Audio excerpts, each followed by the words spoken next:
I just want to talk a little bit about AI, artificial intelligence. It's everywhere. Of course, artificial intelligence is here to stay. And as a procurement professional, we are told we should be embracing artificial intelligence. It's going to save our function. It's going to move us from tactical to strategic. It's exactly what we need. In fact, those who aren't with the picture are getting left behind. In fact, you might as well retire. If you've got grey hairs like me, you might as well retire from procurement, because if you're not getting with it with AI, then there is no future for you. And of course, this isn't just something that is being told within the procurement industry, it's everywhere.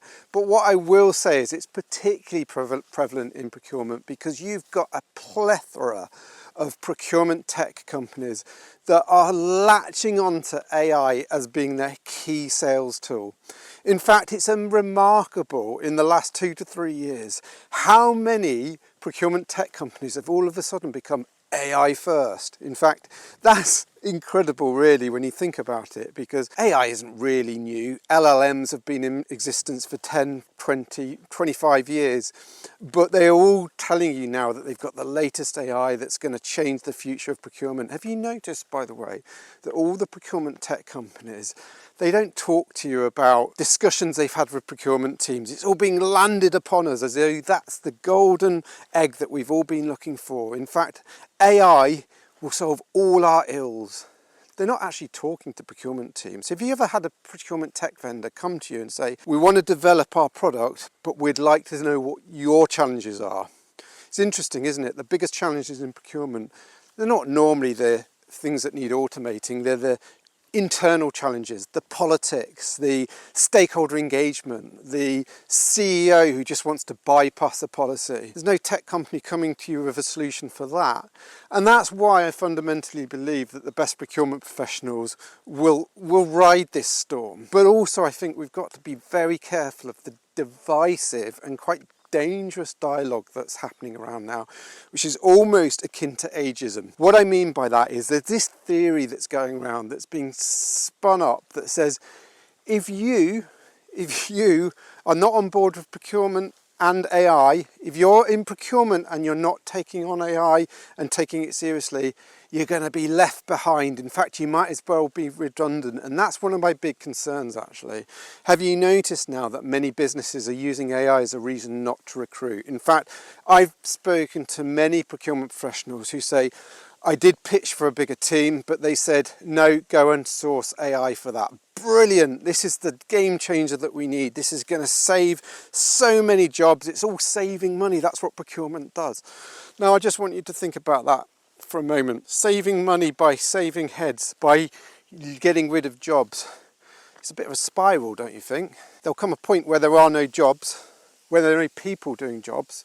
Then there's no people with money to be able to buy things, and then companies go out of existence. Now, we're probably 10 or 15 years away from that being a real possibility. I do wince a little bit when I see all of the job cuts that are being announced. Companies so excited that AI means now they can cut all those junior roles. And when we talk about that for procurement, let's think about that. Oh, you no longer need a trainee buyer, you no longer need an analyst because you can do it all with AI. Brilliant. Except when I think back to my career, when I think back to the first 10, 15 years, all of my soft skills mastery that I teach in my course, that was all chiselled and shaped by my early experiences. You know, when you're in that negotiation where you're feeling a bit out of your depth and you're thinking, oh, I need to prepare for this. I need to prepare for this. I need to do something a little bit better. Or you're with a stakeholder who frankly kind of makes you feel really small, but you realise that you're never going to feel that way again. That's all learnt on the job. If we allow AI to replace all of those junior roles, and we just say it's great now because we're saving money, where's the talent pipeline? What does it look like in the future? And of course, the flip side of that is if you're kind of my age and you've got grey hairs and you're made to feel like you're somehow out of date if you're not getting on board with the AI train, then you're literally kind of caught thinking, well, what is the point? Because actually, procurement needs leadership now more than ever. we need our experience to be guiding what should businesses be doing with AI. And I just also want to talk about the cost of AI. Now, the cost of AI is something that we've been perhaps a little bit slow to the party on, but I can tell you this year there are many businesses that are realizing that the technology companies have got an absolute blinding offer here for themselves to make a lot of money. Have you noticed that there's already millionaires, billionaires out of the AI revolution?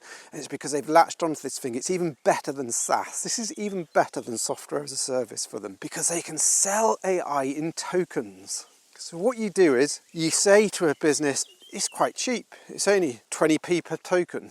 And yet every token that's used within an organisation is uncontrolled. There are no guardrails in place. Businesses don't really know how to work in that kind of token society, if you like, when it comes to business.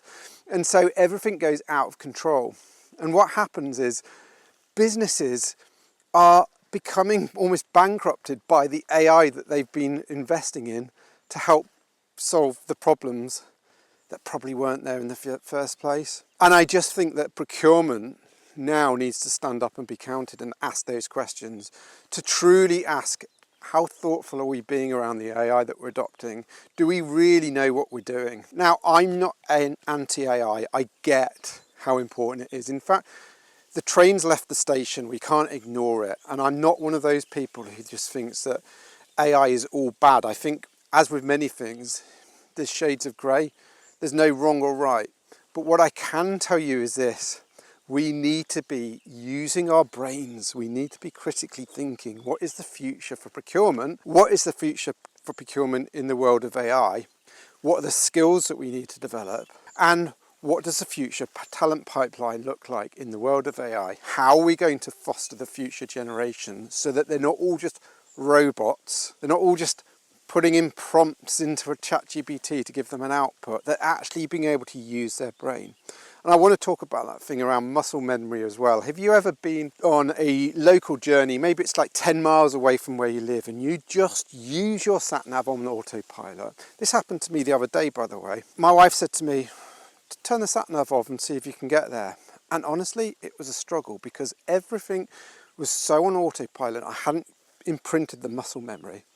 We're getting that already in procurement. So what's happening is we're going into a situation whereby junior procurement professionals are now relying on ChatGPT to give them the answers. They're relying on Claude to give them the playbook. So they might be preparing for a negotiation, and rather than sitting down thinking about what are the things I need to think about here, or looking at a contract and saying, these are the key clauses and these are what they mean, they're getting ChatGPT to do it. Sorry, Swan's behind, and I'm always a bit scared of swans. Anyway, they're getting ChatGPT to do it. It's giving them the answer. But because they've not used their brains to think of the answer, they're just in autopilot. And that means they're becoming reliant on AI, because it means the next time they have that same situation, they're reverting to ChatGPT to give them the answer. So they're not actually learning, they're not using their brains, so there's no muscle memory, there's no development, they're not getting better, they're not getting emotionally more intelligent, they're not getting better negotiators, they're just getting better at putting a prompt into ChatGPT. And again, I know that many people say, I'm a cynic, I'm skeptical, I'm too old. That would be what's levelled at me.